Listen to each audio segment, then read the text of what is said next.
Okay, and the last movie we're going to discuss today is Disney's newest animated adventure, Princess and the Frog, directed by Ron Clements and John Musker, who are the creative team behind Hercules and Aladdin. Okay, this is Disney's attempt or new push to bring back the old animated style that they somewhat abandoned in the mid 2000s after just a string of failures that they had, and it seemed like they were just putting out more money than they were getting back with their regular animated features, so they put more money into their TV shows and with Pixar and things like that. But I think this is really trying to recapture the glory days of like the 90s and 80s style Disney musicals. And basically what this is about, this is kind of a twist on the old Frog Prince story, where you have a restaurant, or a wannabe restaurant owner who is a waitress in New Orleans, who's saving up so that she can build a restaurant for her deceased father, or in his honor. And she's friends with kind of this bratty, super rich girl who is looking to hook up with a prince so that she can have her dream princess life. And a prince just happens to roll into town, and he's completely broke, unbeknownst to everybody in the town. And his lackey kind of gets caught up in this dark sorcery by this gypsy wizard guy who's living in New Orleans, named the Shadow Man.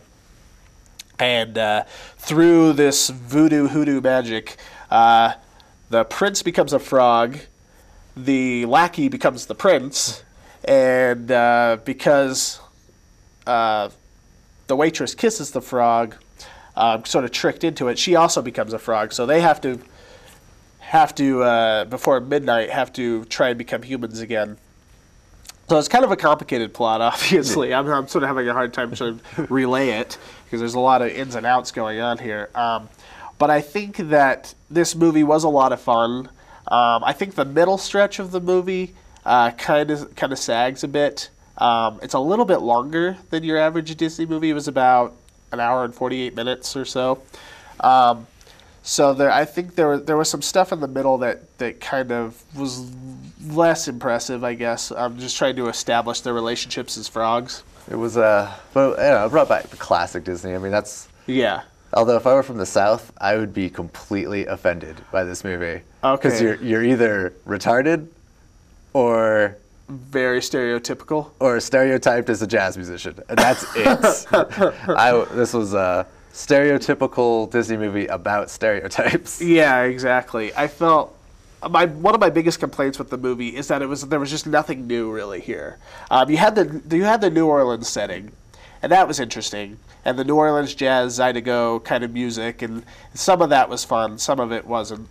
But I felt like this was kind of Disney. It was so self-conscious. It was like, we really have to try and bring back this style that we once had, and I think after Enchanted they thought they could really do this and kind of primed for Princess and the Frog. And there was just a lot of scenes where there was some homage going on to some of those older films that they've done, and then there was a lot of scenes where it felt like they were just kind of ripping off themselves.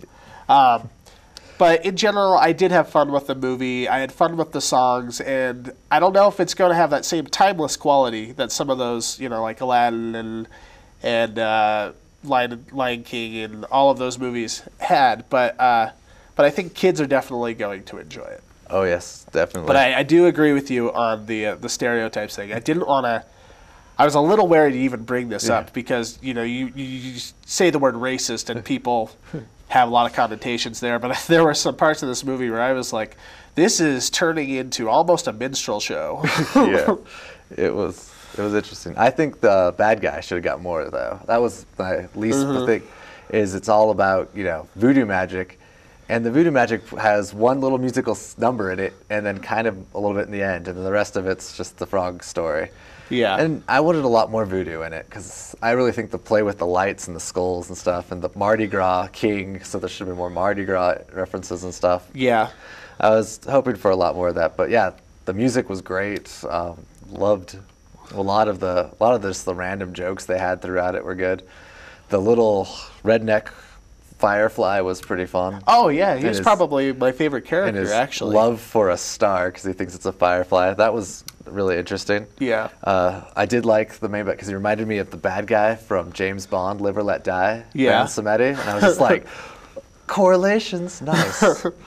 And actually, the bad guy, the Shadow Man, he's the only really, well, I mean, other than John Goodman, some of the and some of the smaller ones, he's the only other kind of famous actor, David Keith, who played in all those old John Carpenter films and Friday. And did Congo. Yeah. And also the great Requiem for a Dream, where he plays a dope addict. A dope lord. Yeah, I thought that was kind of a weird voice. Disney movie, dope lord. That's the way it goes. Yeah. Okay, so what did we give it? I gave it a B-. Oh, you gave it a B-. Okay. And I gave it a B- as well, so we were really close there. All right, so that's our show. We reviewed Princess and the Frog, Ninja Assassin, Armored, and The Fourth Kind. So Bam. Check us out on YouTube, youtube.com/Videoclerks. Comment, rate, and subscribe.